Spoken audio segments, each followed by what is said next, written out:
Welcome to Well Good Movies, the podcast that gives you the movies well worth watching, even if there are some duds along the way. Combining questions, trivia, and games, every episode we're challenged to watch a piece of film history to decide whether it deserves to be remembered for all time in our movie vault. With every film chosen in our previous episode, it's the perfect way to watch and discuss along at home. But don't just take my word for it. Here's a snippet of what to expect in today's episode. Guys, for what we all agreed was a very light-hearted film, we ain't off make this episode really, really political. We're talking about Italy's associations with Germany in World War II, and we've also had reference to the Russian invasion of Ukraine. What are we doing? What are we doing here? This is meant to be a light-hearted romp, a bunch of British guys going self-preservation society, and somehow we're predicting the end of Nostradamus. All right, Mr. DeMille, I'm ready for my close-up. Are you not entertained? I'll be back. Here's Johnny. You're a wizard, Harry. They call me Mr. Tibbs. I'm Batman.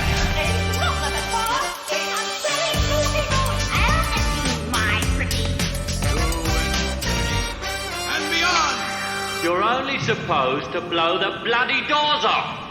Well, good movies. Hello and welcome to Well Good Movies, the podcast that gives you the movies well worth watching, even if there are some duds along the way. I'm your host, David Oscar, and I am joined by my partner in crime. It's Craig MacDonald. Yeah, have we done any heists lately? Have we managed to get away with it in our getaway vehicles? I mean, the only thing I could talk about is the absolute heist I took getting to York during Storm Eunice and Franklin. That might as well have been the equivalent of an Italian job heist, given that it was essentially me in a car that looks like a Mini Cooper for about 12 hours straight. Yeah, people don't realise there's actually a bus hanging on the edge of the Prince of Wales Bridge right now.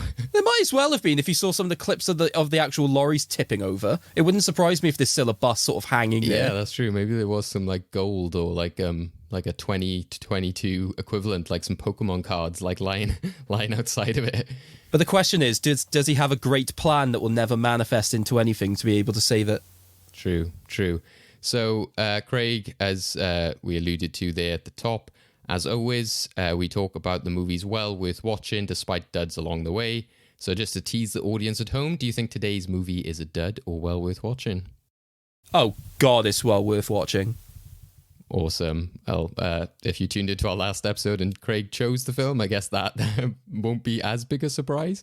But yeah, we'll soon find out why that might be the case.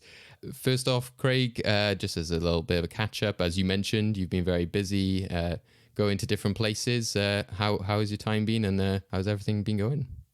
Yeah, well, like I said, I managed to get to York. I entered a debating competition there that I won. I had to defend fan fiction in the final, so I feel a little bit sick. But I mean, bar that good. I also received a mention for this podcast in that final. So one of the participants in that final listens to the show and actively said, "Look, I know that Craig knows what he's talking about. I know he runs a podcast on this stuff. You shouldn't listen to him.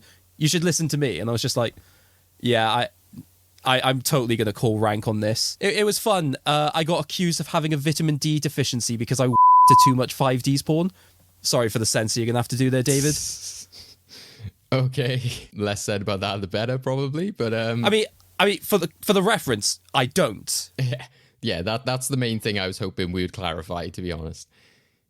But yeah, interesting. We've already mentioned Pokemon cards and that in our intro. It should be an interesting episode, but definitely unrelated to what we're talking about today. Yeah, especially given the fact that the film we're talking about is 1969 Cars. Yeah. So, well, we'll get onto that film in question very soon. We'll be talking all about it, but first of all, Craig, can you just give us a recap on the last episode and how we came to choose this film and what it is? Yeah, so unlike me just now, we were actually well behaved and didn't mention the euphemism when we were talking about the film Snatch. I was very much determined that if my film got chose, I wanted to avoid Guy Ritchie to a certain degree, but I still wanted a film that sort of, embodied sort of a different form of British crime culture, as well as it had the loose connection of Jason Statham starred in the remake of The Italian Job, so I thought it was a good connection to take us to the actual Italian Job itself. Thankfully, my film was chosen by the winner of the previous Endgame, so cheers, buddy. I really appreciate you for that. Awesome. Yeah, well, we'll look forward to discussing The Italian Job, as Craig mentioned there, and undertaking our usual task of deciding whether it goes into the movie vault, which is our vault of movies that celebrates chosen films for all time. But before all of that, we have a new guest joining us on Well Good Movies. We're thrilled to be announcing them today. Please welcome to Well Good Movies, Luke Davies. Hello, Luke. Hello there. Thank you for having me, gents. Wow, that was some intro. As podcast intros go, I don't think there's anything that mentions that. I won't mention it again because you won't have to bleep over any more stuff. But wow, what an intro. Well, I kind of am sad we can't give you a bigger like entrance. I kind of want to do like the Italian Job. I want to be there like clapping with like metal plates, like maybe not shouting for England though. We'll shout for Wales because I'm sure that would be more pure to our heart. Indeed, especially during a Six Nations season. I think patriotism and slight, maybe somewhat xenophobia comes into the general ethos of this time of year. But yeah, shouting for Wales. That would be an Italian Job I would love to see made, though. One that's based in Wales, or one which has Welsh characters in it. That would be a film I'd love to watch. Yeah, actually in the last episode we were saying that Wales is probably underrepresented in terms of quality cinema, or maybe realistic depictions, not over the top stuff, but anyway, good to sort of let people know that we'll very much a Welsh focus today with Luke. Yourself, you're from Llanelli, but yeah, tell us a bit about yourself. You obviously are a presenter, but you're also a film fan, which is why you are here today. So you've worked a lot in like television, and you're involved in a lot of different projects at the moment as you're freelance. So just tell us about what it is you do and what you've been up to. Yeah, of course. I was at Cardiff TV for 5 years, which is the local television station here in the capital of Cardiff. Did that for 5 years. Started off as a weather presenter, and being a weather presenter for a local TV station is the most bizarre thing in the world because it kind of zooms in on the city and you can't really go further afield because there's local telly stations across all of Britain. So it was a bit like in central Cardiff, it's 5 degrees Celsius, and just outside, it's also 5 degrees Celsius. There wasn't much kind of, difference in the weather reporting. So I did that for about a year. Then I became a presenter and a general journalist, local news, that kind of thing. I covered the COVID pandemic for a year on my own, which was fun. Well, not fun. It was probably one of the hardest things I've ever done. But wow, I learned a lot about myself during that time. And I've been freelancing for about 3 years. Been doing it full time for about 7-8 months. And in that time, I've worked with ITV, presenting a show called FYI Extra, which you may have popped on in hotel rooms randomly at like 3 a.m, where someone is telling you about film trailers and news about the entertainment industry in general.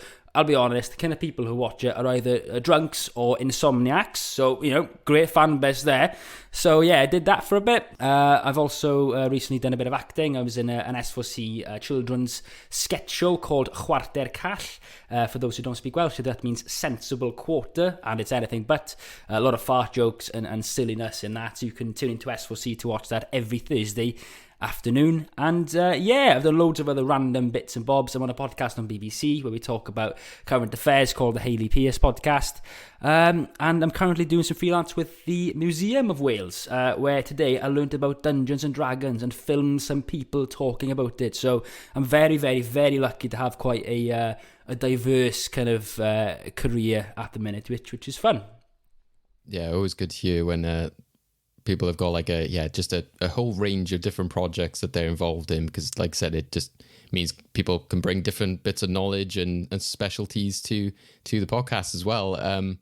When you said about the Cardiff weather, I couldn't help but think, and this has come up quite a few times for me in personal life recently, I think it's Trade Centre Wales, but people have quite often mentioned the fact that like the one which is essentially near like Abercynon is called like Cardiff North, like on the television adverts where they're like, visit us at Cardiff North, and anyone who lives near there in Pontypridd, Merthyr is just like, how is that Cardiff North?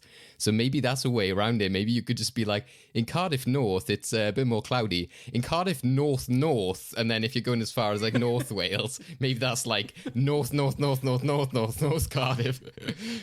Yeah, Beyond the Wall. I remember once, speaking about that, we had a weather graphic once that covered kind of Cardiff and the surrounding areas, and for some reason, the thing for Usk was dodgy, and it was an automated system which kind of refreshed the weather every couple of hours. And for Usk one day, it was like minus 22 or something ridiculous, like really cold. And this is like in the middle of March, April, so most places were like, maybe 10 degrees or something. And Usk was minus 22, and it was too late to change the graphic, and I had to just go with it, because I hit a deadline. And I had to just kind of stand in front of Usk and turn, well, if you're in Usk, you're obviously struggling right now. I mean, it's really cold there. And I had to just kind of make a joke out of it. But I can imagine people in Usk maybe tuning in going, hang on, what? Don't step outside, darling. It's too dodgy out there. Look at that. It was just, Ofcom complaints through the roof, possibly. But we survived that day. Fair play to Uskians. They're a tough, tough people. So, Luke, obviously you've got a big range of work that you've been involved with. In terms of, the types of films you're into, what are some of your favorites? I know you're one of the few people who actually shares like one of my favorite Star Wars films, which is Return of the Jedi, and you get the privilege of obviously sharing your name with the title character. It's one of the best things growing up with the name Luke. The amount of times though I have heard which people quote often wrong. People come to me and say, Luke, I am your father, which is the quote, no, I am your father. Is that the correct version of it? Yeah. It's one of the movie quotes that gets the Mandela effect a lot. That's it, the Mandela effect. Yeah, and but it also is a series of films which I grew up loving, and I personally think, controversially, that Return of the Jedi is my personal favourite one. For me, it trumps Empire. I'm so sorry. I know a lot of people will disagree to that. David, you said though you agree though, don't you? That's one of your favourite ones. Yeah, that's my personal favourite. Like I said, critically, I can appreciate or see that Empire is the better film, but it's just I personally enjoy or love Return of the Jedi more. Yeah, I think it just strikes a chord. But as well as Star Wars, I like quite a range of films. I love all the Edgar Wright stuff, the Cornetto trilogy. I like sci-fi, so Terminator movies up to maybe, anything after Terminator 2 was just downhill, I think. But I love Terminator 1, Terminator 2. I loved Dune recently. I love the original Matrix. I've not seen the new one, though, but I've heard that's a bag of the swear word. I'm a big fan of war films. Although everyone jumped on the bandwagon, I thought 1917 was superb. But I also like some of the older war films. Like my dad brought me up a little bit with the likes of Dam Busters, Bridge over the River Kwai. Great Escape is one of my all-time favourite films. Inglourious Bastards, Saving Private Ryan, Master and Commander. So kind of, I guess maybe stereotypically kind of boyish films, if you do want to call it that. But sci-fi and war movies is what I would gravitate towards more than anything else. Some good choices there, some good picks, and hopefully stuff that'll come up in the podcast in the future, and ones that we've discussed before in the past as well. And the fact that like classic film element is there as well with the stuff that you grew up with, I think is kind of timely to what we're talking about today with the Italian Job as well.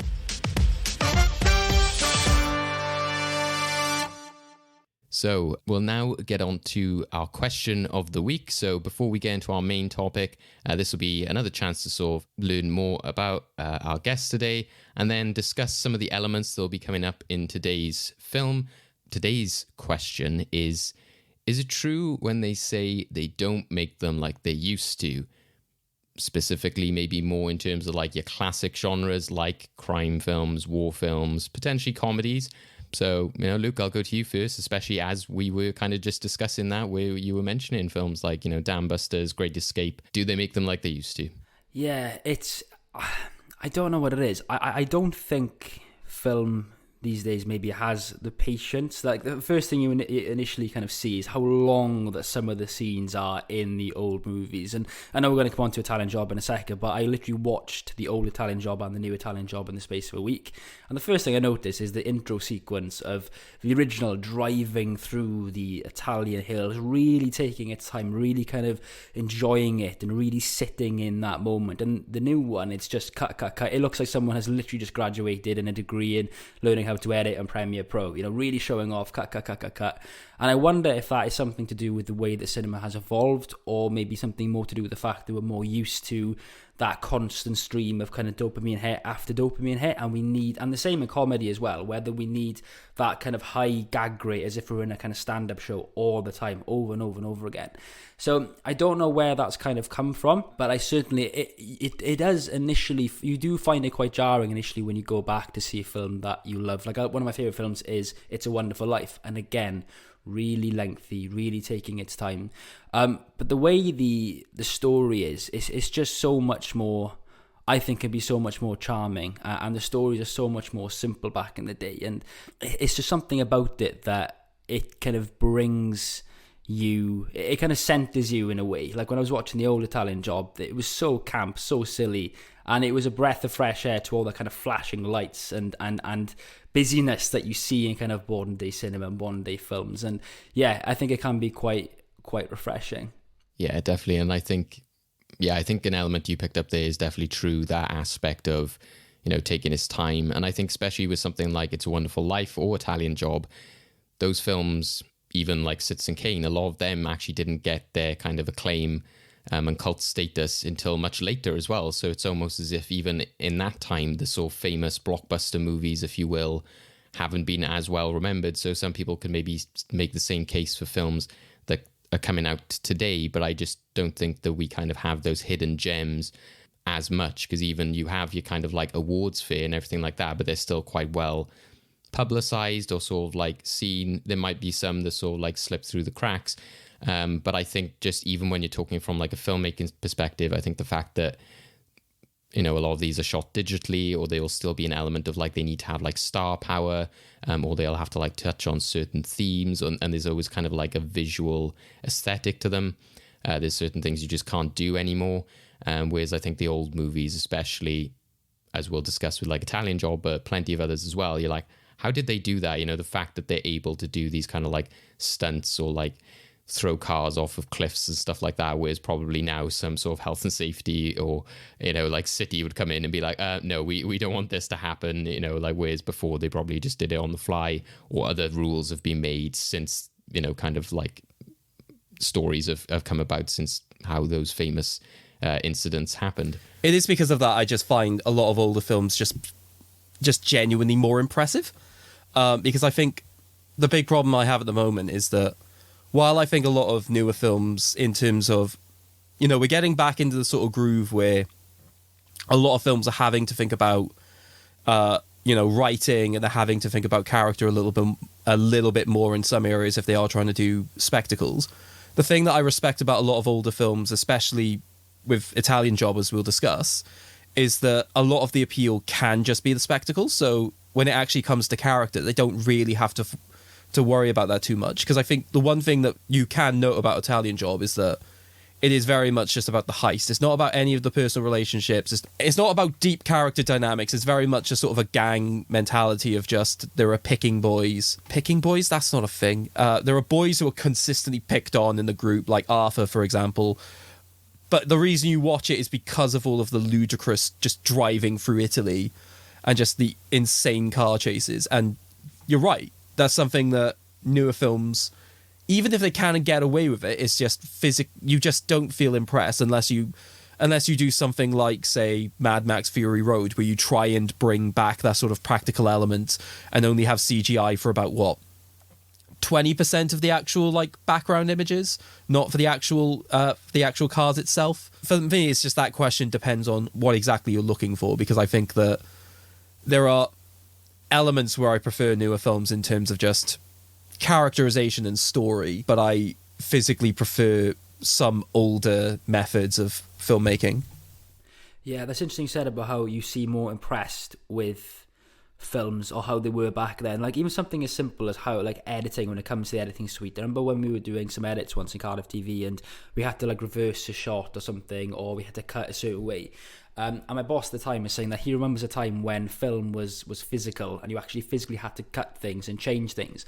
And to do things like reversing shots or slow-mo or whatever would take so long and cost so much money. So when older films do these kind of braver cuts, or maybe different cuts to a normal straight cut, I don't think people realise how hard it was back then to actually do that and how much time it took to do that.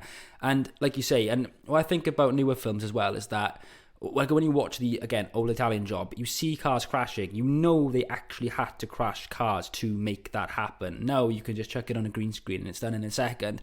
But at the same time, I think older films can maybe age more. And I wonder if it'll get to a point where they'll ever kind of overtake films that have been made in more recent years in terms of how people appreciate them. Like, I don't know, like The Hobbit and Lord of the Rings is a nice example. Like, I watched The Hobbit and cringe at how much CGI is in that. And that's, what, 10 years old? That trilogy of films. You watch Lord of the Rings now and the makeup still looks spot on 21 years later. And I wonder if old school filming techniques like that will just age better and people will always appreciate them because they were just that much harder. Yes, maybe more expensive and more pain in the backside to do, but boy, do they age much better. Yeah, I think that's why, especially when you look at blockbusters, but it does kind of apply to your smaller films as well. I always kind of use like the analogy, especially when you're talking about your Star Wars and those kind of big franchises. You know, I often go to like theme parks and roller coasters because even though a lot of people might sort of scoff or say like, oh, you're just being like, you know, Martin Scorsese and being cynical that like these films like theme parks. But I think it's true in the sense that like they are making something which is an experience, and especially the Hobbit films, like Peter Jackson wanted to have this higher frame rate and the kind of action to be like mimic a King Kong ride. I think he went on in a theme park, and you know, he definitely sort of achieved that in the cinema, but then on rewatch you're kind of like, oh well, I don't have this experience anymore. But with theme park rides, it's similar that, yeah, you can go on to like a virtual reality thing and, you know, you've got the, I don't know, the sort of vehicles that they have on wheels and you're moving around and you're seeing everything on screen, but it can never top like having when you've got like the physical animatronics there or like an actual like doll or something, or like things are being like steam, fog, it all has to be physical. And I think that filmmakers should go sort of, like you said, Luke, about, oh, it's easy enough to do it on green screen. So I think people hopefully will in the future, and I think there should be the mentality is if it's easy enough to do in green screen, then that's telling you that there's something wrong, that means you shouldn't be doing it. Because if it's like, oh, we can just do that in green screen, or we can just do this with CG, that should then say to you like, oh, well, actually, we shouldn't be doing it this way because it's the easy option. You mentioned Dune earlier. There's a YouTube series, which I've mentioned before, called VFX Artists React. And that's great because it's people who do current VFX, but they always talk about the classic stuff, how they did it back in the day, and sort of pay tribute to that because they agree. They're also like, we love what we do. We love creating these CG VFX shots, but it has to be done with like a certain level of like, with practical as well. That's when it looks best. So they look at things like, you know, the old Mummy films. Now they actually physically made these little sets and miniatures. And the old sort of Dune, which came out back in the 80s, even though that film is, you know, very, very weird, like some of the stuff they did for that, you're just like, there's so much effort that went into it. So like, for example, they had like, when they were arriving on the planet, they had like a miniature of the ship.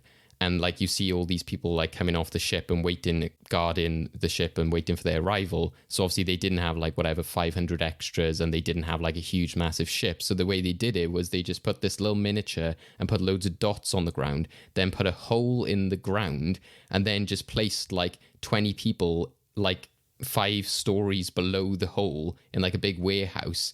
And they had to line it up exactly with the same coloured floor. So it looked like they were standing outside that ship, but they were actually just stood like way, way down, and it was just a miniature. So it's that kind of stuff which is testament to how these old films were made. Good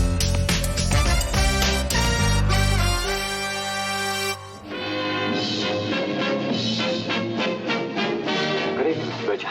Croker, I've got a job lined up. get out of here.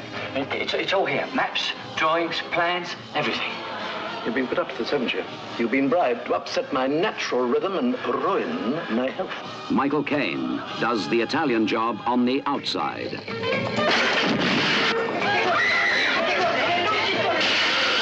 Now, go round, get in front of me.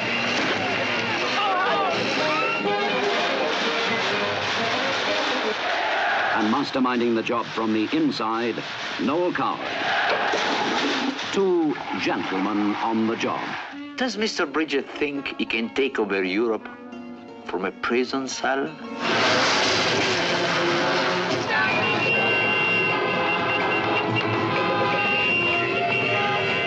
Also on The Italian Job, Ralph Vallone, Tony Beckley, Maggie Bly, Rossano Brazzi.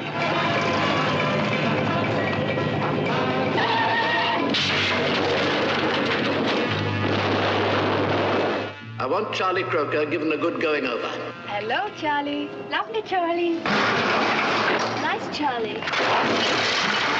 Good to see you, Charlie. Now, what would you like? Everything. So this came out in 1969. It's described as a comic caper movie about a plan to steal a gold shipment from the streets of Turin by creating a traffic jam. Obviously using the very famous and iconic Mini Coopers. Stars Michael Caine in the lead role. Again, so like another sort of famous cast as we've had previously. You've got Noel Coward here. You've also got Benny Hill, and then like a whole slew of characters, which are there as the kind of members of the gang who are pulling off this crime. You've got Rossano Brazzi, Tony Beckley. You've also got Margaret Bly, who plays Lorna.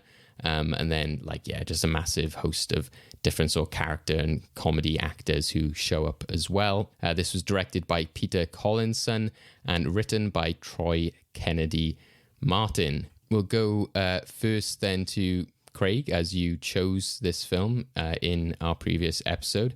So why, Craig, do you think this is so iconic before we sort of get into the general sort of story, and why do you think there's so many memorable moments from it? I think it just oozes British charm, and I think the sort of going into the 70s era, I think that sort of dominated film quite a bit. Obviously, you had like Michael Caine just becoming a big star and just appearing in like a lot of different films. So very much just this being essentially one of his most recognizable roles, I think, sort of dominates that as well. But it's just a film which is pure, unadulterated fun. Essentially, there's no major like elements sort of drawing it back in terms of you should take this film very seriously. It's just not that at all. It's something that people could just get involved with. I think just the cars themselves have just made the film very iconic, and also just has probably one of the most discussed film endings, I think. Not quite of all film, but I think in terms of like both the spectacle, but also just the sort of implications of just what actually happens next. I think it's very memorable for those reasons, and I think just when you just have all of these people just being so utterly ridiculously British for the time, I think it just comes off as fun. I think it's just really, really good fun. Definitely, and like I said, we'll be going into the sort of like memorable moments and legacy later on. Luke, what sort of memories does this bring back to you? I know when I said this was the sort of chosen film, there were definitely some sort of memories and sort of certain points in history that you sort of came to your mind. Yeah, I actually can't really remember sitting down and watching it all the way through. And I know it's been on in the background when I was growing up, and I've always seen various like bits and bobs and scenes. But I remember distinctively playing the PS1 game, The Italian Job, which was, I don't know when it was made, the 90s, I'd assume. And I just had a look at it just before the podcast to see what kind of game. And I remember what it was like in my mind. And the time I thought the graphics were great and I thought it was really good. Oh my God, like every PlayStation 1 game, it's not aged very well. And the voice acting, oh my gosh. The person who's obviously voicing Charlie is just like Dick Van Dyke on steroids. And it's like, stupid car couldn't get me the damn car for the journey, you know? It's just like, when voice acting in games wasn't even a thing, they obviously just got the guy around the corner down the road just to voice it. So I distinctly remember playing that game, and I remember the game being really, as you say, Craig, really camp, fun, British, just kind of unapologetically silly. But when I watched it again last week, it's all very much that, especially the car chase in the last kind of half hour. But the scene, which we'll go into later on, where they actually get the gold from the truck, it's actually a little bit violent. They're throwing some bombs and they're beating people up. It's like a 5 minutes of where it goes a bit dark and go, hang on, this is taking a turn for the worse. Oh, okay, we're back into camp Britishness again. But yeah, it was definitely something that when I watched it, I could feel all that fun lovingness towards it come to the surface again.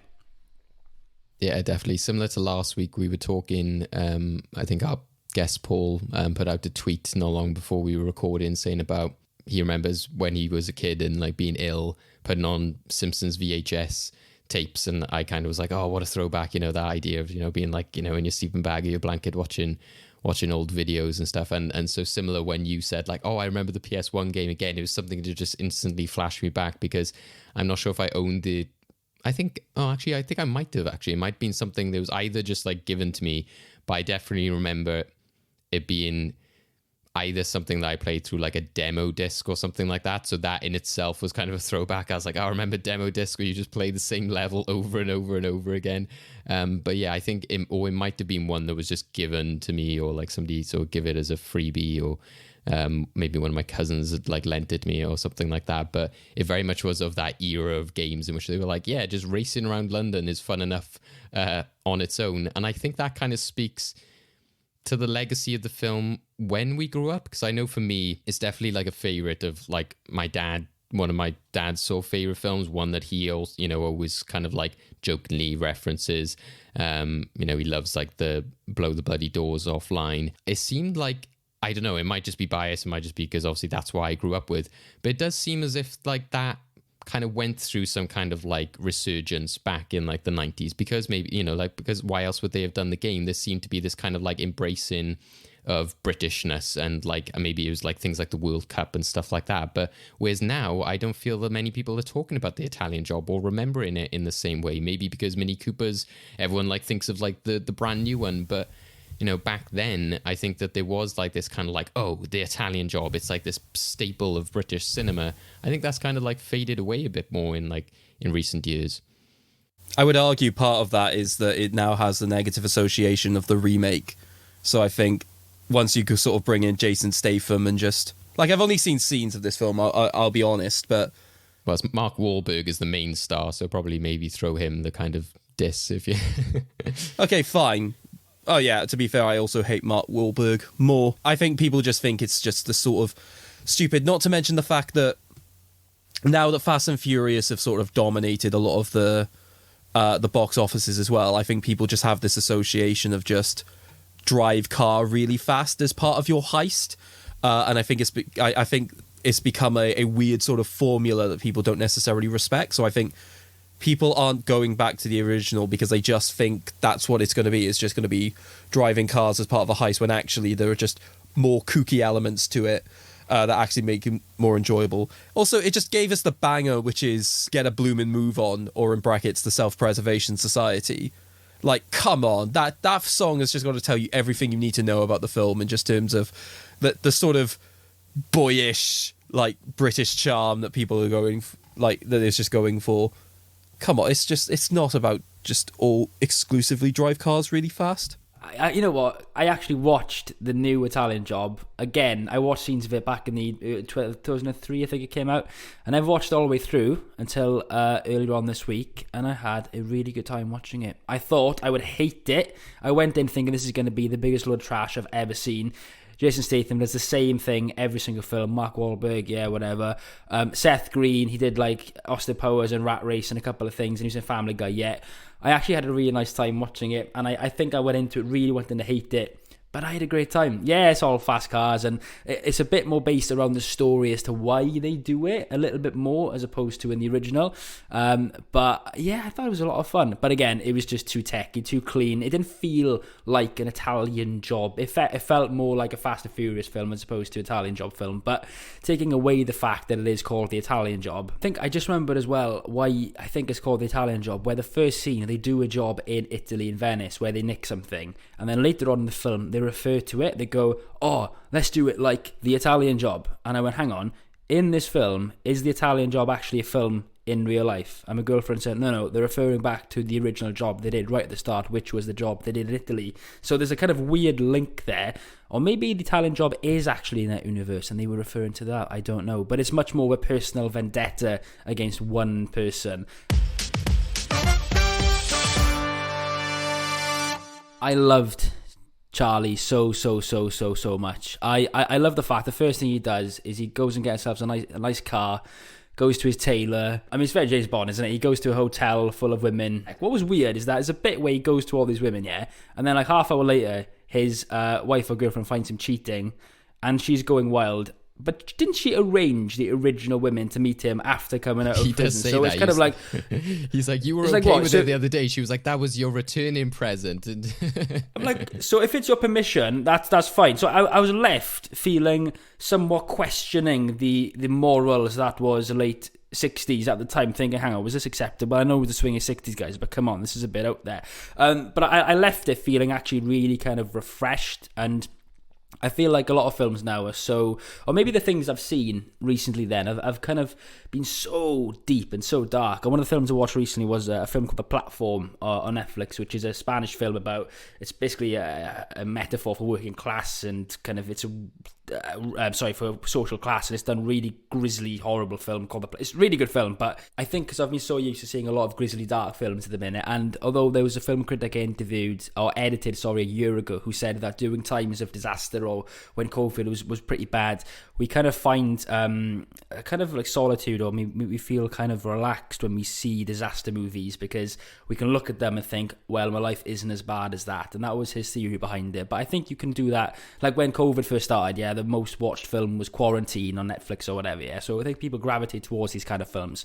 But after a while, you realise, I need a bit of British campiness in my life. So I left walking away from that film feeling really refreshed. I'm thinking, my God, they really don't make them as silly and fun and not deep as this anymore. So yeah, we need more of that in our lives, please, to elevate this feeling of, constant pressure, possibly. Also, just like how easy digestible it is. I think a lot of people will say these days, like, oh, like it's great to have like 90-minute films, as great as like your 4-hour versions of films can be as well. I love those when you can sort of really stretch things out, have lots of time with the characters. It's also really nice to have those kind of really easy to digest like 90-minute films, and it's the same with this. So even though there's that kind of expectations that older films can be quite long or drawn out, this is an example of one which is really snappy, really quick and easy, doesn't sort of like wait around. So it really is great for an afternoon watch or to watch in the evening, because it doesn't take up all that much time, which I think is great as well. Yeah, definitely. And it was also quite, like, not only like the heartiness of it, but it was quite, I think it moved on from things quite quickly. I know it sounds really strange, but whenever we look at like older people, they always have this attitude of, yeah, whatever, okay, next.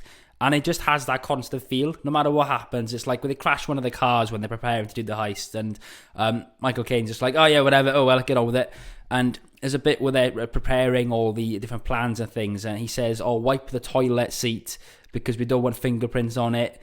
Like, that would be a big kind of thing, maybe in a modern film of like forensics and all. He's like, oh, wipe the seat, it's fine. I just love the nonchalant nature of it. And the police just come and they crash, and then they go on the stadium for a bit and they do like a little lap around. And it's just so silly and stupid. It's not kind of expendable as it is, but it's refreshingly so. Do you get what I mean? It's something you can watch and walk away from and not have to dwell on it for 2 hours afterwards. It is really, really nice and a nice change. For me, that was most embodied by the confrontation scene between Charlie and his group and the Italian mafia on the roads, where they're just destroying his cars with a digger, and he's just there like, you've just voided his insurance warranty. What are you doing? And then just that weird threat of, there are like 250,000 Italians in the UK. We will destroy their lives if you go after us. Or your restaurants and cafes will go under. I was just, what? This is such a random threat. I love it. And also just that end scene as well with the chase and everything. It's that kind of charm. And the only thing I can kind of think similar, if people wanted to kind of replicate stuff, is like something like Knives Out, which is like, oh, we're going to kind of like, pay tribute to like the murder mystery genre. Whereas if somebody kind of wanted to do this kind of campy, fun crime caper again, it possibly could be done. I'm not sure. But you wouldn't get now, a chase scene in which somebody then just goes like, make a wish, with like a chicken bone from a chicken that they've just randomly like plucked off somebody's plate as they're racing around. But also, I think that's why I find like enjoyable sometimes, like you were saying, Luke, about something you don't have to like be too like hung up on about films like The Disaster Artist or Dolomite Is My Name, is that because they're talking about like bad filmmakers and people who are just like, screw it, like, you know, throw everything at the wall. It's kind of so goofy and fun and silly. You can kind of enjoy low level kind of idea to it. So even though this was probably like, it's obviously a high level production because you've seen all the like stunts and the great, you know, action pieces that they have throughout it, but there's no element of like, oh, there needs to be people shooting guns, there's something exploding, and that's what is more refreshing to like your modern stuff. There doesn't have to be that need. It's entertaining enough to see minis just walk, you know, skidding through the water, going through the streets, you know, going down like steps and stuff like that. It doesn't have to be this like, oh, you know, like they're being shot and like all the windows are out or like something has exploded behind them. It's just that enjoyment of just like the racing around the city on its own is enough. Yeah, and yeah, definitely. And not only that, it's one of the biggest difference I saw from the new and the old one was the technology in it, you know, and like when they use the computer system in Turin to stop the traffic lights and stuff. In the new one, it's literally like, yeah, so I made an algorithm and you know, get the codex, all this kind of thing. In the old one, he just chucked. Was it Benny Hill's character, the professor, just made these random scrambler things and he's chucking them over fences, like, whoop, and he's like in a football kind of top and yeah, hello, darling, is this the way to the? He's just like this mumbling kind of like idiot and just chucking stuff over fences. I love that. And also in the center of Turin, where they control all the traffic lights, it's just one computer and like one screen and a wall. Whereas in the modern one, obviously, it's like a big gallery of like, you know, NASA's kind of mothership. And it's just that lack of technology, which is quite sweet. And even in scenes when all the guys are like waiting around, you know, in a Bond film, people are probably on their laptops or in their earpieces or on their phones or on their computers. Whereas there, they're just waiting around and just having jokes with each other and doing a bit of casual banter before doing one of the biggest heists the world has ever seen. And it's just that feeling of it is a very kind of lads film, but it also ties into that kind of that British camaraderie maybe we were feeling at the time. Like you mentioned, it was when was the World Cup? A couple of years after the World Cup, and I think it was at a time where people felt like, yeah, and the ice cream parlour quote you said as well is that I wonder if a lot of people at the time in the cinema felt like we're with these boys, you know, and chucking that Aston Martin over the cliff, an iconic British car. It's an attack on us, baby. You know, what do you think you're doing? So we're really rooting for the guys to get that gold. Well, I think that's why it came back, like I said, in the 90s, is that kind of like there was the World Cup then and there was like the Jubilee and stuff like that. So I remember, you know, loads of like, you know, bunting and British flags being waved around. And even though we've had that with street parties and stuff in the last few years, I don't know, there's something different about it, maybe because of social media. Maybe that, you know, is a big part of it, is it just doesn't have that charm anymore. I would say I would find it ironic if part of like British people's sentiment of supporting this film was just, yeah, that guy wrecked one of our British Mini Coopers, where our guys end up wrecking more Mini Coopers than the enemies ever do in this actual film. They literally steal the gold, get them off. It's like, right, yeet them off the coach, boys, yeet them off the coach. And we're like, yeah, go on, British values.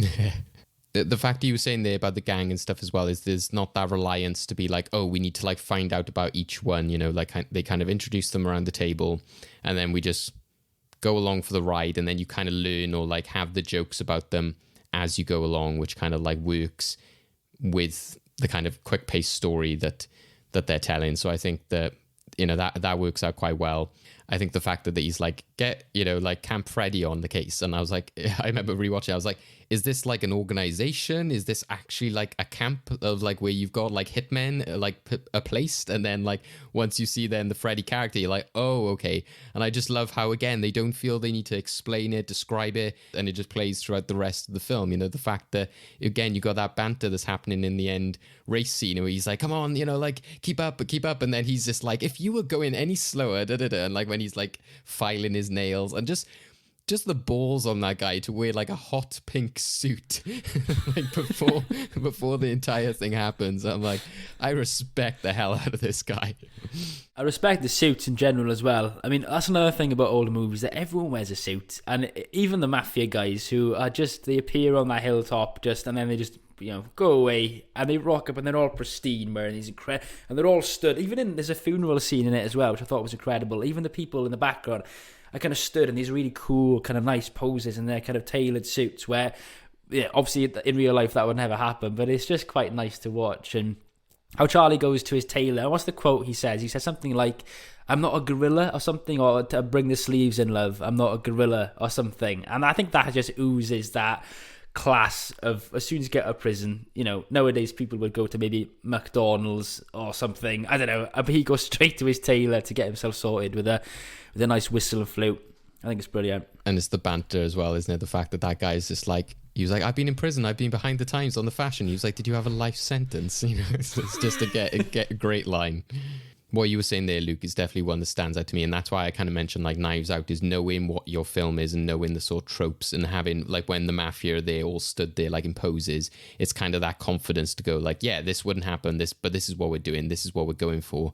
And I think that comes through a lot in like the cinematography and stuff, when they have those shots of a lot of characters when they're kind of like in focus and there's like a sort of like soft edge to everyone around them. So revisiting it, I was like, wow, I forgot like how well this is shot and filmed, especially there's a lot of like artistry to it. And the same with those shots where they have the people placed and they're all stood there. It's very much they go in for that kind of feel and vibe. And I think that's like why, and I've always sort of enjoyed the character, but probably more so every time I've watched it, is one of my favorite characters definitely is Mr. Bridger, just because there's such pomp, just an arrogance, and just like the majesty, and just like that's something that you wouldn't get, as much as I, you know, love like Donald Sutherland and everything like that. That's not something that you can like attain or get in like something like a gritty, cool remake.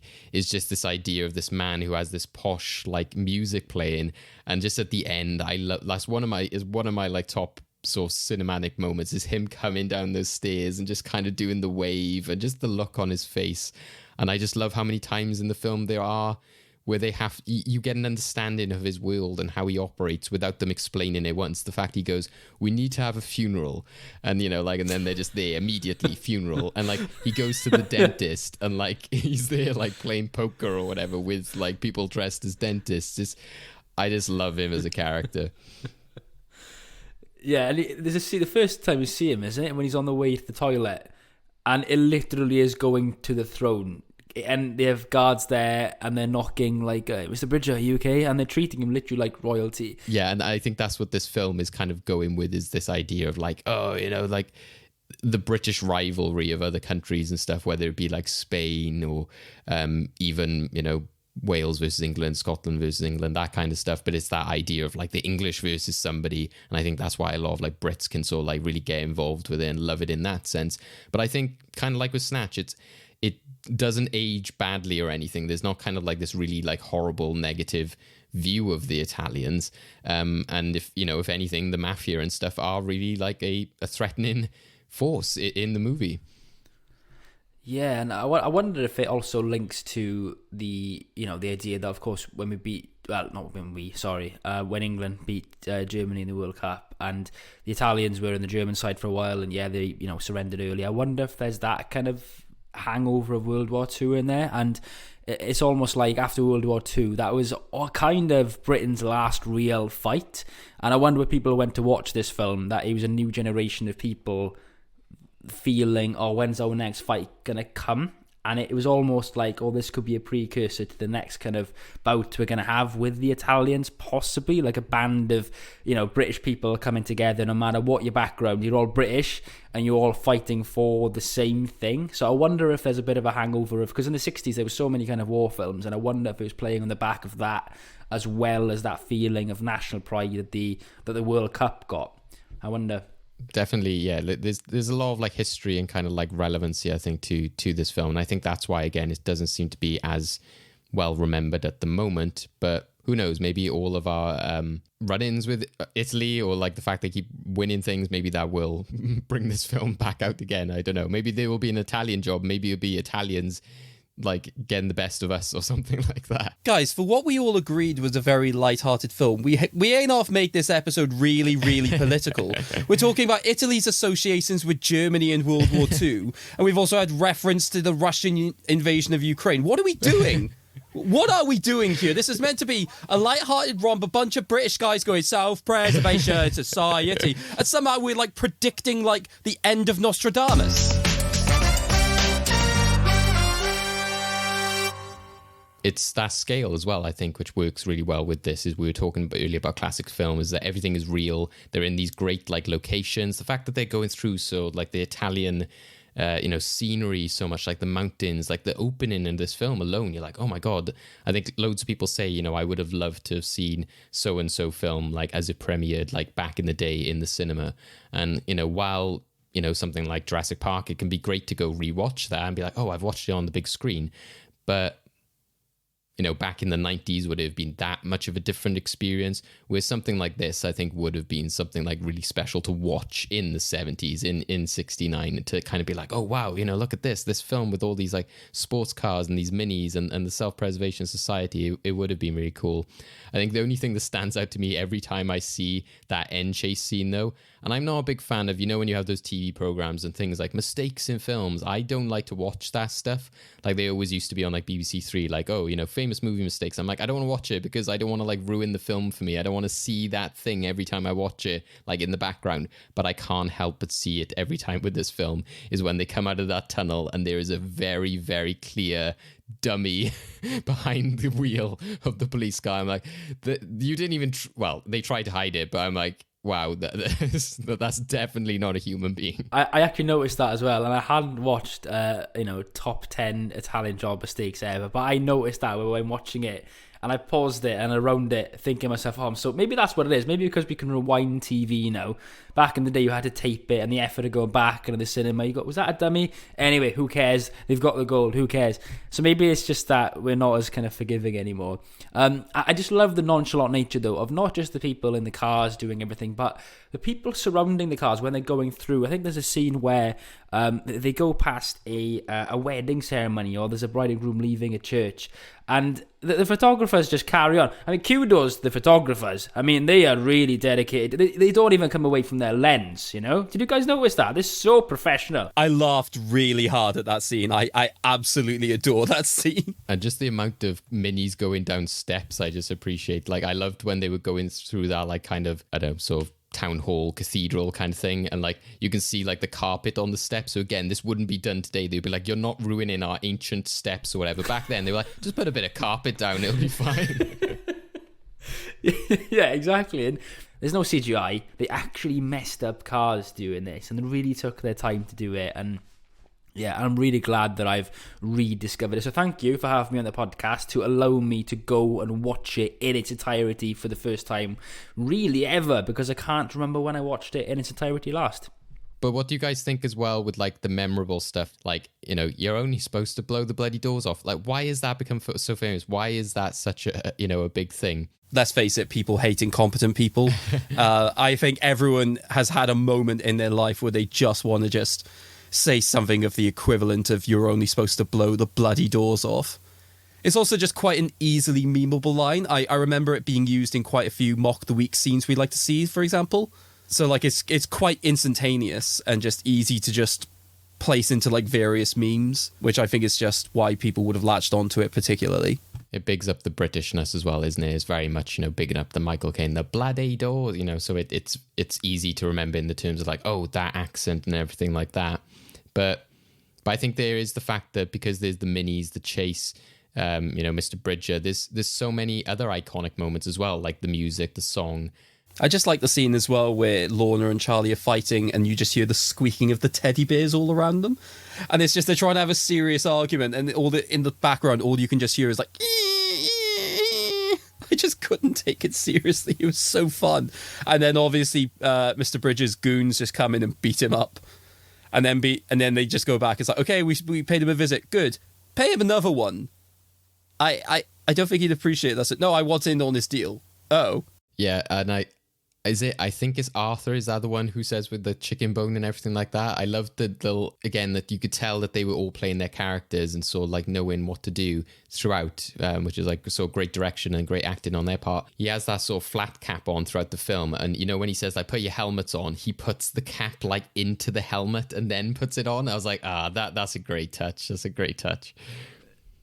That chicken bit is unbelievable. I laughed a lot at that because he takes the whole chicken and he just turns to whoever he turns to, go, yeah, I could eat an ouse, and he's like, just got a chicken. And you think, boys, surely you would have had a slap up meal before going on this massive trek, surely. And then he gets the wishbone, doesn't he? And he snaps it. And I don't know if it says make a wish or something, or he snaps it or something. But it's just obviously you've got all the pressure on the world on your shoulders, and you still got time to make a silly gag like that. I think it's just that British optimism, really, isn't it? And it's there's another fun scene I really like as well when they're in. There's like a cleaner, I think, at the end, but before they leave the house, before going on the job, and there's a cleaner just cleaning behind. And they obviously gave him a few quid to keep his mouth shut or whatever. And it's just like, just stupid things like that. And there's a bit where they're in the, I think they're in the minis on the way to the job. And someone says, it's like the Black Hole of Calcutta in here. And it made me realise the Black Hole of Calcutta is such a British thing to say, but I didn't actually know. I googled it to find out what the Black Hole of Calcutta was. Do you have any idea what it could be? Do you know what it is? Is this like a dark thing? Are we going to go into like some more politics now? You know what? We are. Let's avoid the Black Hole of Calcutta. Let's just swerve that. Let's look into it. But Google it in your own time, folks. It's to do with a dungeon in Fort William where prisoners. I'm not going to go into it, but there was definitely some stuff in this film which, like, which I thought, okay, this is a very niche joke or something. Like, I think where they were like. Was it maybe where they got off? That was it. I think when Charlie was ringing the kind of Mr. Bridges' assistant, he was like, he's not interested in this. This is not like a big enough job. Like, there's nothing going on there.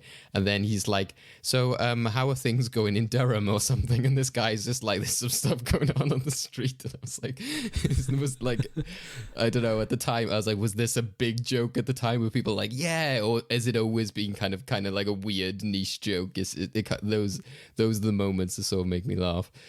Yeah, and then you got Benny Hill's character, as I mentioned earlier, the one who's the tech guy, I guess. I mean, there isn't really a tech guy in the 60s because who needs a guy in the chair back then? But his character, he's like some kind of weird sex pest or something. That's just Benny Hill to a T. If anyone thinks of Benny Hill, they just think of infamous sex pest. I'm surprised they wrote his character as close to just his comic persona as they did, to be honest. I'm sure I read that Hill wrote that character himself. That really doesn't surprise me. I could be wrong. I'll look it up. I'm sure he wrote that weird kind of professory sex pest thing himself. I'm sure he did. Something I would love to see as well in terms of lines and moments is the whole, only supposed to blow the bloody doors off. But actually the bit that they don't focus on is the fact that they go like 5, 4, and it's like zooming in. I was like, can somebody take this and put it in the Thunderbirds intro? Have like a Michael Caine version of the Thunderbirds intro, introducing the different Thunderbirds. I thought that would be quite fun. But that cliff scene, do you know the term? Does the term cliffhanger come from that scene, or is that just a coincidence? I was thinking now because when I looked into like how famous that scene was, they were just like they wanted a literal cliffhanger. So I was like, well, the fact that they've gone for it in that sense makes me think that they've acknowledged the term rather than coined it, if you know what I mean. They definitely didn't make the term because cliffhangers have been a thing since like the Western, the like spaghetti Western TV show era, so very much talking black and white. So I suppose that's a good place to end on, is kind of the cliffhanger. What do you guys think about that? That's probably again where you got blow the bloody doors off, the Self-Preservation Society, all these different things. The ending is such a famous aspect of it. Craig, what do you think works so well about it? Well, I mean, the fact is that I just love how it came about because, not to go into like VHS Corner, but very quickly, the reason that happened is because the censors wouldn't allow a film to end with the criminals winning. So they just needed an ending that left enough ambiguity to A, potentially mean a sequel could come back, could happen, and B, to just denote that they didn't win.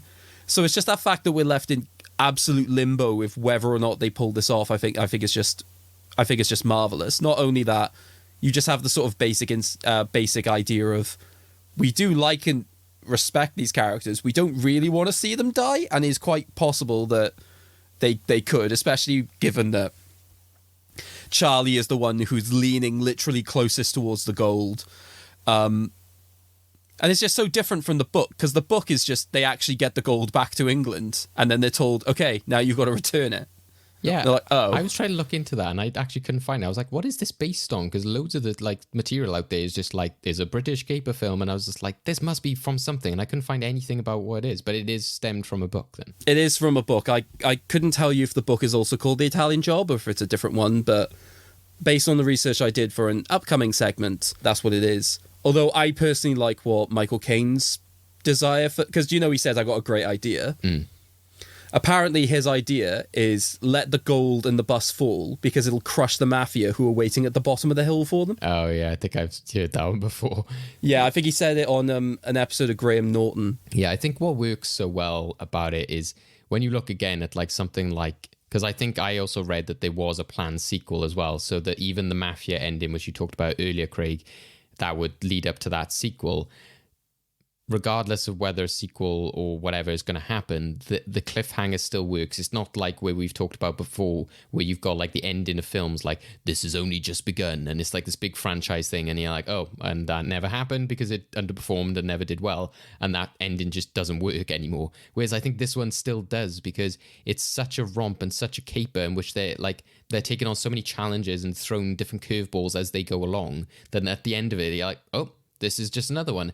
And it kind of just is like, this is their lives. And like, it's just the fun of thinking, how are they going to get out of this one? And you don't want to know, I don't think. I was left annoyed, boys. I'm not going to lie. Oh, really? You want the sequel? I was so frustrated that it ended like that. I know it's supposed to end like that because we've survived all this and we've fallen at the last hurdle. I get it. But there's such a gravitas when we introduce Big William in the meeting room. He's going to drive the bus. And Michael Caine, even at the end, has the air of cool about him. Like, yeah, we'll get over this. At that point, I'd have snapped. They're going, Big William, mate, come on. You were literally... you just had to drive the bus. That's all you had to do. And you just mangled it. I would be so annoyed. It really got me somewhere. My managerial mind of bossness. I would have sacked him on the spot. I mean, it's no good now because you're hanging over a cliff. Oh, my God. So angry at Big William, mate. Jesus. To be fair, I was going to say I did think he was driving the bus in a sort of English hooligan sort of manner. So if anything, I think it's just in keeping in with the spirit. It's no excuse. Was he drunk? Was he drinking, Big William? Did he have a bottle in his hand? I can't remember. I'm not sure is the honest answer. I would hope not. He just seemed to be kind of like vibing with the whole celebration thing. I didn't see him drinking. But yeah, I don't know. I think it works and it's fun, and I wouldn't want to know what happened.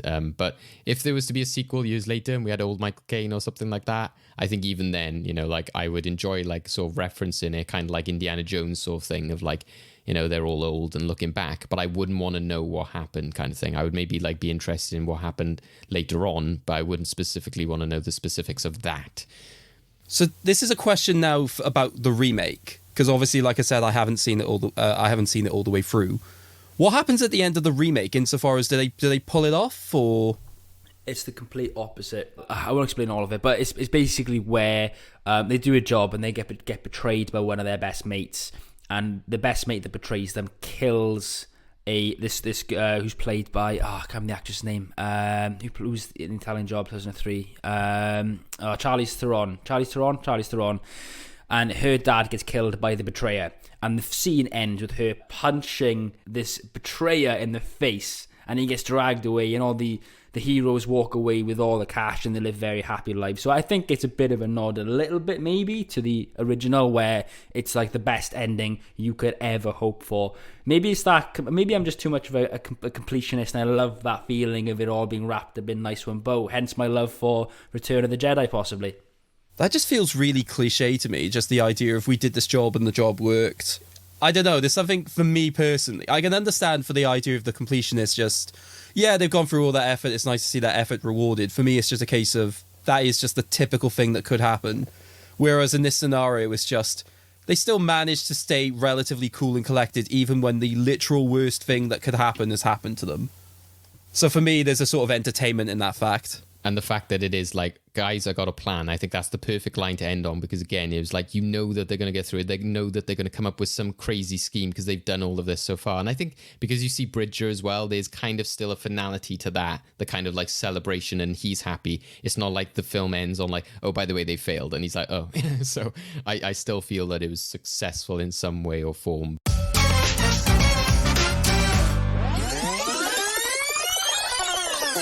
All right then, lads, rewind those tapes and play them again, because we're in VHS Corner. So, let's address the very first thing that was sort of rumoured. So the idea of the Fiat cars. Basically what happened was that the owners of the Mini, so the British Motor Corp, actually refused to donate any Minis, any cars to the film at all. Fiat, on the other hand, saw the potential of advertising for this, so they decided to leap in and offer basically all of the cars that the film could ever want. So they donated a bunch of Lamborghinis, a bunch of Ferraris, and this is, I think, where what Luke was talking about comes in. They offered them a bunch of Fiat 500s if the Fiat 500s were the cars being used instead of the Mini Coopers. However, Peter Collinson decided that as it was a very British movie, it had to be British Minis. This didn't stop Fiat from actually still donating a bunch of cars, as well as a bunch of factories that are used for a variety of the shots, including some of the actual chase scenes. So that's what I love, that Fiat did donate a bunch of cars, and those are the cars that end up getting wrecked throughout the actual film itself. One thing that I actually found really interesting about this film is that early on especially, there's a little bit of weird sort of editing choices, especially around Charlie's character when it comes to travel. So basically he said, like, I'm going somewhere, and the next shot is just at that place and he's just getting out of the car. That's because Michael Caine couldn't drive. So they had to sort of film this entire film around that fact. So that's why throughout the entire film, bar that one scene where it's implied that he drove, that's why Charlie is always a passenger throughout the entirety of the film, to get round of that. Next, so you know the scene where Charlie is being picked up by his girlfriend who's waiting for him outside of prison, and she's driving the car of the ambassador of Pakistan. Like, surely that wasn't the actual ambassador of Pakistan's car, was it? Yeah, it was. That was actually the car of the ambassador of Pakistan at the time. I have no idea what they did to swing that. That is their car. Probably my second favourite fact about this film. Quite quickly, I think we talked a lot about the legacy of you're only supposed to blow the bloody doors off. According to a movie survey conducted in 2003, that is the UK's most memorable movie line of all time. So that's how much of a legacy it actually has. It stands out. And now the big one, the one that I've been dying to talk about on this podcast. So the traffic jam scenes.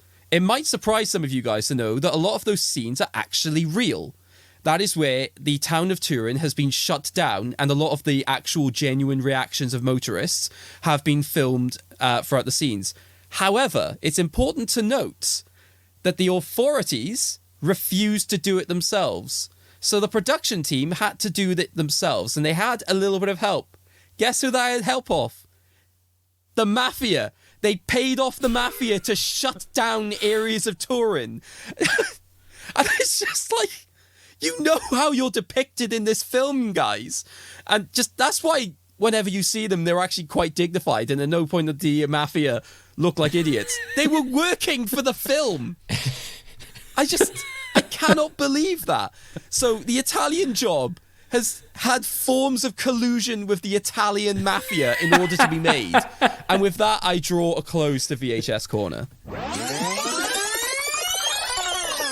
Wow. The Italian Job is like the Brits trying to like steal some gold from some Italians and the Mafia intervening. Whereas the film The Italian Job is like a British film going to film about gold being taken and the Mafia intervening. You could make a film about the film, like about the making of the film in that sense. God, it's like Inception, isn't it? I can't believe that. I knew that they had to make a traffic jam of some sort. But I didn't know they had to get the Mafia involved. But that is brilliant. And the authorities probably went, yeah, whatever, just crack on, guys. I don't care. Just get on with it. That is brilliant. Yeah, so the big thing with Italy, sorry to go political again, but yeah, the Mafia have so much control over several parts of Italy just because there's just a lack of like state intervention. So basically, if you can just get the Mafia to agree to do something, you just get to do it. Wow. That's so cool. Did the Mafia start as well to defend lemons? Is that true? When people started making lemons, they got people, call them the Mafia, to look after the lemon production in Italy, and that's when the Mafia originally formed. We may have to Google that anyway. It's a protection racket, so yeah, that sounds quite plausible. Possibly. You guys can Google Mafia origins in your own time. Sure, Lemons is in the origin story of the Mafia somewhere. Doesn't make a good film, though, does it? You know, The Godfather and Goodfellas, maybe Lemons isn't really that mafia-y. Well, you know what they say, when life gives you lemons, get the mafia to protect you. Yeah. Yeah, I think... And I was thinking that, and it's crazy that it didn't come up, because like where we were talking about like things you can't get away with now with like these classic films, that's what makes me laugh about the premise of this film. It's very British in the sense of like you read the synopsis, and I don't know about you guys, but I've never thought of The Italian Job as, oh yeah, that traffic jam film. You know, I've never thought of it like, if I was to make a synopsis, I'd be like, they pull off a heist with Mini Coopers. I wouldn't be like, by doing a traffic jam. And I'm like, that's such a British idea in itself. But when I was watching it, I was like, how did they do this? How did you, because you see the actual shot. So when Craig was saying, oh, you know, like Fiat was involved, I was like, okay, that makes sense. Maybe they just, filled a place on a quiet Sunday or something with all these cars. But no, they actually caused actual traffic jams, which, that's pretty crazy to think of. You know, we've talked all now about the legacy of this film and the interesting facts. So, you know, our final question then relates to our movie vault, which remembers movies for all time. So we now ask, should The Italian Job go into the movie vault? Luke, what do you think? I'm going to say yes. Because it's of an era when, you know, we're never going to get a film like that ever again. And like you said from that survey, it's something that is recognised. Even if people haven't seen it in its entirety, or they've just seen little glimpses of it, or they know it to be the film with the minis in, or the heist, or Michael Caine, or whatever it may be, everyone knows The Italian Job. And it's just something that is just so, even if it's kind of quintessentially maybe an English film, it just resonates with the people of this country so much. And I think it's the breath of fresh air that maybe if everyone just sat down and watched The Italian Job at the minute, they may leave 5, 10, 50% happier. And I think that can only be a good thing during this time. So for me, it's a yes. Yeah, I think even going into the film, I was kind of like, maybe, you know, I was thinking it's such a famous film, so many famous lines, the cliffhanger, blow the bloody doors off. I was like, it has to go in. But then kind of when I was looking into it more, like talking to people about it, they were like, oh, yeah, I've never seen that. Or like a lot of people like, oh, you know, giving it 3 stars and stuff. I was like, oh, maybe this isn't like as celebrated or as remembered as I thought. But then once I watched it again, I was kind of like, no, this is, you know, a pure classic. It's fantastic. And as evident by our conversation today, Craig, I assume you agree. I mean, for me, this is just the film that I will forever think of when I think of Michael Caine. I think that the film is so unashamedly his at this point that, I think it's like one of his finest works. And given the fact that Michael Caine is a very respected actor, I think it would be ridiculous to not include one of his best films. Plus, also all of the reasons I love the film. Also, just Noel Coward. It was his last ever film. Oh.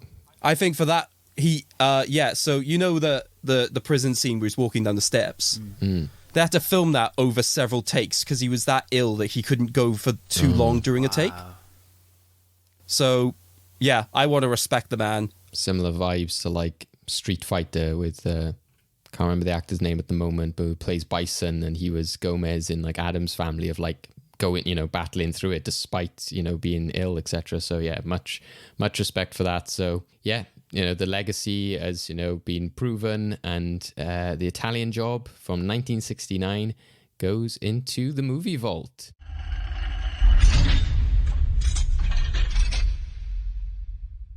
We're in the end game now. It's so annoying. All right, endgame time. So this is an endgame I called Boys and Their Cars, in bracket, I'm really sorry for the lack of creativity, I am slowly dying. Basically, let's face it, lots of movies love cars, lots of movies love talking about cars. So what I've done is I found a lovely little article which has compiled some of the best movie quotes involving cars. So what I'm going to do is I'm going to go through these quotes, and I want you to direct message me before we give our answers audibly which film or film franchise you think this is from. Okay. So there's 7 quotes. There is a tie break in the event that it's needed.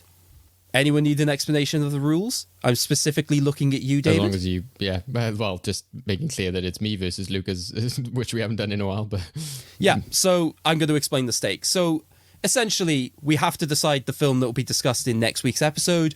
What will be happening in this situation is very simple.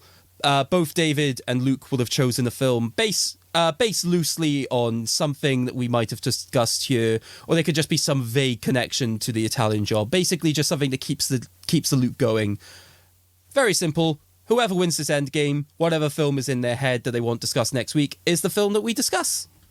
So, what I'll do is this. I will give you the quote. If you haven't given me any form of an answer within, say, 30 seconds, I might give you a hint, but this will result in a half mark as opposed to a full mark. So think carefully about whether or not you want to gamble on these things. So, quote number 1. A man with priorities so far out of whack doesn't deserve such a fine automobile. A man with priorities so far out of whack doesn't deserve a fine automobile. Okay. Luke, what did you go for? I went for James Bond. No idea what the film is. I thought I'd go for something quite vague and which has loads of cars in it, so I thought I'd go for James Bond. Fair. David?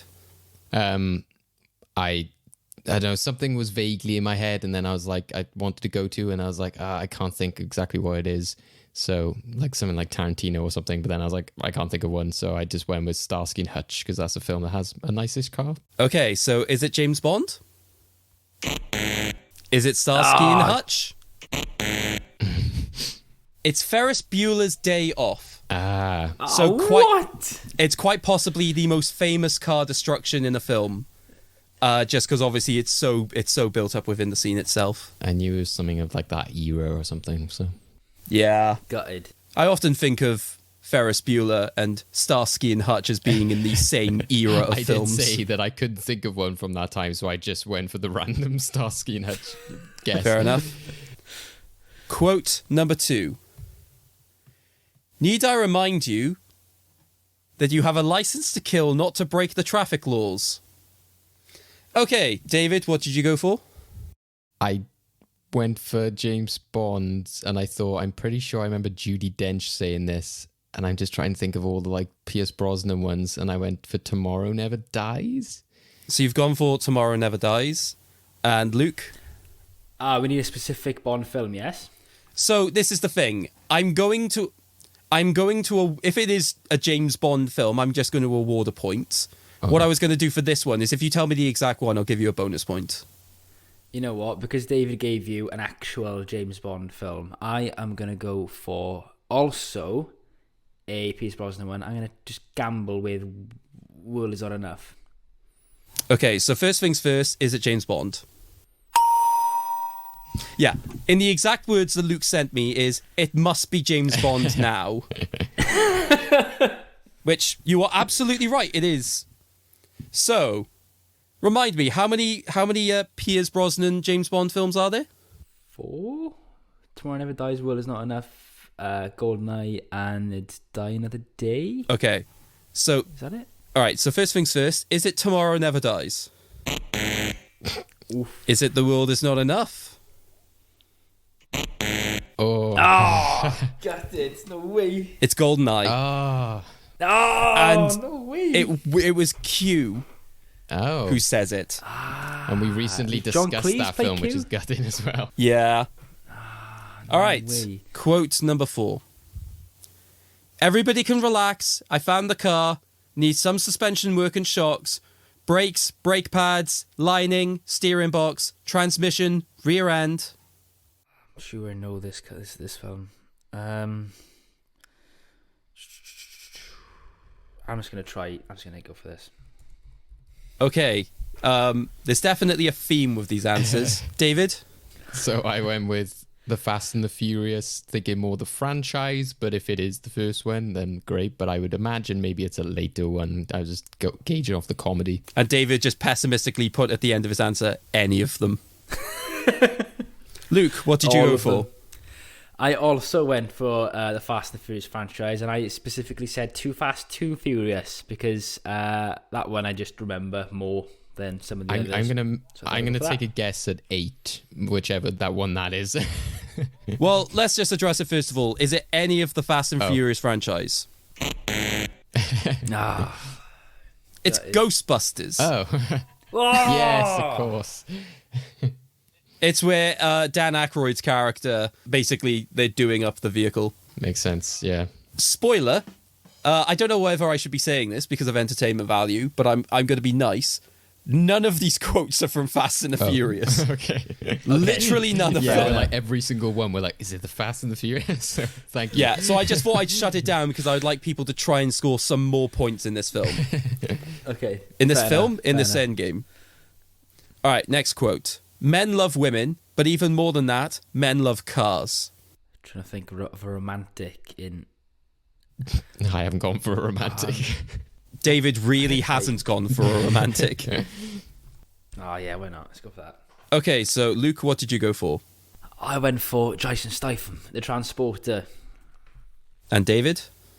I went for the very, very different Austin Powers because I just remember again there was like a Mini, there was like a Jag and stuff in this film. Like I just imagine that somebody would say this and Mike Myers would respond like, "Oh, I don't know about me, baby," or something like that. That's not a bad show, actually. I was just thinking of because in the new Italian Job, Jason Statham's character is called Handsome Dan or something. Oh, okay. So I was just thinking maybe I just thought I'd link it to that, but yeah, that seems we'll find out. That seems generous as Jason Statham. Not gonna lie, he's the equivalent of Camp Freddy. So is it the transporter? Is it Austin Powers? It's Rush. Rush. So the battle between champion Formula One drivers James Hunt and Nicky Lauda. Right. There's so many films with cars. Yeah, it's almost as if cars are kind of crucial to modern society. Look at that, we're going deep again. Are we getting premium Rush in this one? Like that's about a bike. if that appears in this, then I'll be surprised. Well, let's see if you get this next one. This next one is how I feel about a lot of people. You care more about that car than you do about most people. Who loves their car in a movie? Who loves their car? And also the car is quite crucial to the plot of the movie. Oh. Car. Loves the car more than love me. I'm gonna go with my first choice because once you said that, it made me think of like completely other stuff. But I was like, this, yeah. This is definitely wrong, but I'm putting it in for comedic value. Okay, I'm sorry. This isn't true. This isn't right. I'm sorry. There's a link to it. I don't think that's a stupid answer, in fairness. So, Luke, do you want to tell the listeners what you went for? I said Monsters, Inc. Because Mike Myers, that's a way different film. Mike Wazowski loves his car, and I don't think there's a bit in it where he says to the Medusa-y snake woman about his car, but I had a bit of a blank, so I'm going to go for that. There is also the Pixar short where he gets a new car and he's really happy with it, so that's why I don't think that's a stupid answer. That's David, what I meant. I meant that. David, what did you go for? I went for Transformers franchise because obviously Shia LaBeouf is very close to Bumblebee and everything, and it seems like something Megan Fox or something would say. Okay, so is it Monsters Inc? Is it Thelma? I just said what the answer is. It's Is it Transformers? It's Thelma and Louise. Oh, okay. Oh, well. Okay. So showing your ingrained sexism there, guys. Megan David Fox was so would bad at say this that, game. yeah. And literally the article I got this from literally starts the segment with an obsession with cars isn't gender specific. To be fair, the Transformers franchise could have covered Bumblebee, and Bumblebee is owned by a woman in the but film. I think I would have called BS on your answer there, Dave. Okay. But so. Right. While we're on the subject of women and cars, the next quote is this. It's the car, right? Chicks always dig the car. Oh. For some reason, I'm going to say this answer because neither of us are going to say it. I'm thinking of Borat for some reason, but it's not that. Obviously, it's the car, right? It is indeed not Borat, and I'm willing to let you have an actual guess. I'm not gonna. No. Oh, I feel like I know this, and I'm just like... You really should, David. I'm not going to lie. Exactly. I'm like, I hear it, and I'm like, shit. Okay, so as a spoiler, both of your answers could not be any more wrong. David... I feel like I know this one. I was like, it's this type of character, and that's why I just had to go with what I was thinking in the vein of, but I was like... David, what did you go for? I went for American Pie. I was thinking like a Stifler kind of person saying... Okay. Luke, what did you go for? Gran Torino. Okay. So both answers are... I'm feeling sorry for both of you, so I'm going to do this. I'm going to tell you the next line that happens in the scene, and then I'm going to let you both... I'm basically fastest one to message me the answer they think it is will get a point. So the line that follows is this. This is why Superman usually works alone. Maybe? No. This is painful, guys. I know. I was just like, I know it. I was like... All right, so both of you... All right, so David has gone for Justice League. Luke has gone for Batman Begins. Yeah, I was like... What is the actual film it's from? It's Batman Forever. Oh, no way. Yes, right, okay. Well, specifically, it's actually Batman and Robin. This article's actually wrong. Oh. But it's Batman and Robin because it's George Clooney's that's Batman who says it. Yeah, exactly, yeah. Of course. Yeah. Oh my God, that film. That's what I mean. I was like, Jesus. I know somebody said, I can hear them saying it. That's what it is. Yeah. I could not have given you more chances. Yeah. I know. We were there at least with DC, but I suppose Superman was mentioned, so obviously. Okay. So the final quote before we quite plausibly might have to look at a tie break. Because for the scores at home are currently 1 apiece. Oh. And yeah. Bear in mind, I did say if you waited like 30 seconds, I'd give you a hint. And neither of you have opted for this. We felt that confident each time, haven't we? Yeah. All right. The final quote of this game. I always say, the way a man treats his car is how he treats himself. I always say the way a man treats his car is how he treats himself. Seems familiar, but I think I'm going to need the hint. I'm going to wait for the hint as well. I'm going to do that. Okay. The hint is this. It is... One of you have already answered this film as one of your previous guesses. Oh, God. Oh, my God. So would you like me to go through all the films that have been guessed so far? And if one of you guesses a film that no one has said in this quiz so far, I'm going to lose the will to live. So, let's get the list so we know that maybe one of us has a chance of... Yeah, so I'm going to ignore the Batman films. So these are the films that it could be. Gran Torino... American Pie, Monsters, Inc., Transformers, The Transporter, Austin Powers, Too Fast, Too Furious, any of the Fast and Furious franchise, James Bond, Starsky and Hutch. I'm going to go for that. Yeah, I'm going to go for my first thought. So I'm happy to say that one of you have got it. Oh. Thank God. So... Yeah, God. Luke, what did you go for? I went for The Transporter. And David? Transformers. So I can tell you that the film that quote came from was... Transporter, which means Luke gets the point. Woo! And Luke, you are the winner of the end game. Congratulations. Thank you very much. I mean, it's a valiant effort from the two of us. Me getting 2 points, David getting 1. Maybe more football score than a 10 question quiz, but there we go. It was 7 questions, so I think it makes it slightly better. But with the chance for bonus points, we still didn't get any. I could have redeemed myself. I'm on such a losing streak lately when I have partaked in endgames. Worthy winner. So with that, obviously, that means that Luke has the opportunity to now choose what film we discuss in next week's episode. So before you tell us which film you've chosen, maybe give us a little bit of the rationale as to why you particularly want us to talk about this film. So what is it that potentially links it to what we've been talking about today and what you'd like us to talk about next time? Ah, right, okay. Unless you've spoken about it on the podcast already before. I had a little look at your podcast, and I don't think you have specifically spoken about this film, but it's a movie which also features Michael Caine. The opening scene is a heist, which does go to plan, and is a movie which I think you could talk about this. I controversially thought it was way overrated at the time, but in the cold, sober light of day, I can now say that it was, one of the movies that, even as a standalone and not part of its trilogy, which I think is a masterpiece, is something that changed cinema. And that movie is The Dark Knight. Do you know, I was actually Excellent. thinking Batman Begins, so it's funny you say that. And it makes it even funnier that you didn't guess the Batman film answer right. I know.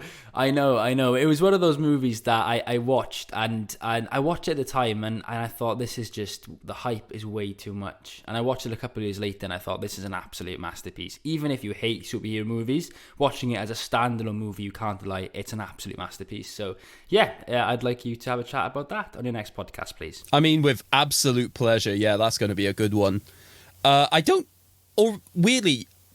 think that's in the movie vault yet, is it, David? Even when we did films It is in the movie vault from the Joker episode, so we were just talking about how famous Joker is, but we didn't talk about The Dark Knight as a film, really, so that's why it's a good chance to visit films that we, like, at the start of the podcast, we're kind of putting into the movie vault based on, like, conversations about legacy and characters, but, we just didn't get a chance to actually, like, flesh out and talk about those films, so there it was very briefly touched on, because we were talking so much about Joker, like, where the Todd Phillips film had just come out, Joaquin Phoenix, but obviously it said, how great Heath Ledger was. So yeah, it's definitely one that's been waiting for its dues to be fully discussed, I think. Yeah, so we can't wait to discuss The Dark Knight in the next episode. If you haven't watched The Dark Knight, then go check it out. If you want to sort of watch along with us at home, or if you have seen The Dark Knight, then you can possibly like rewatch it, and then you'll be all ready for next time, so you can sort of follow our crazy chain of movies.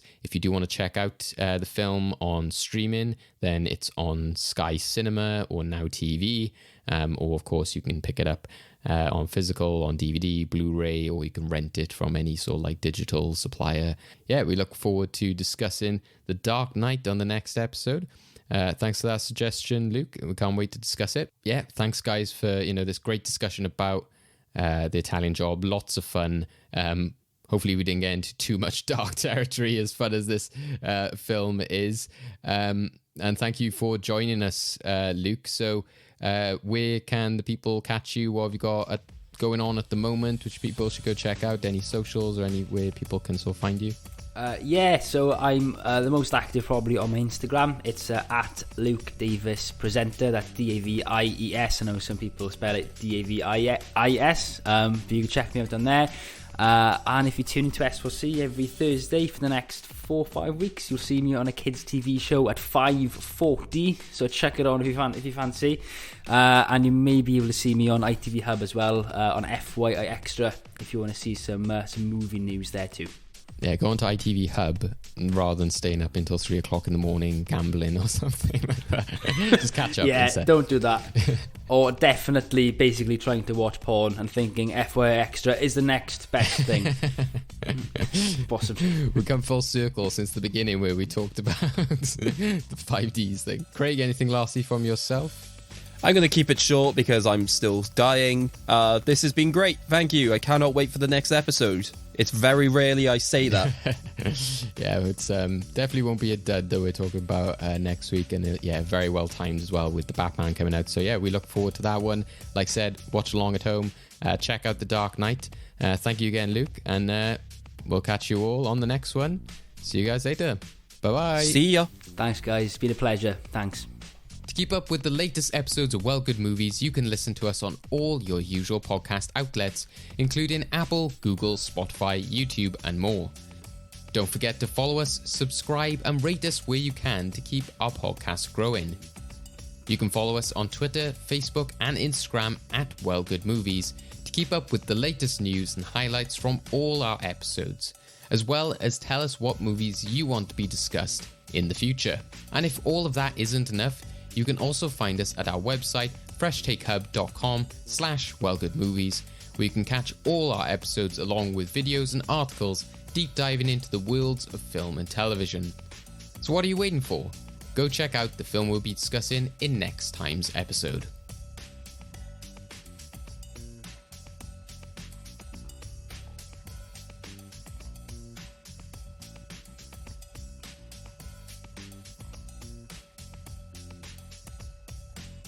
You're only supposed to blow the bloody doors off.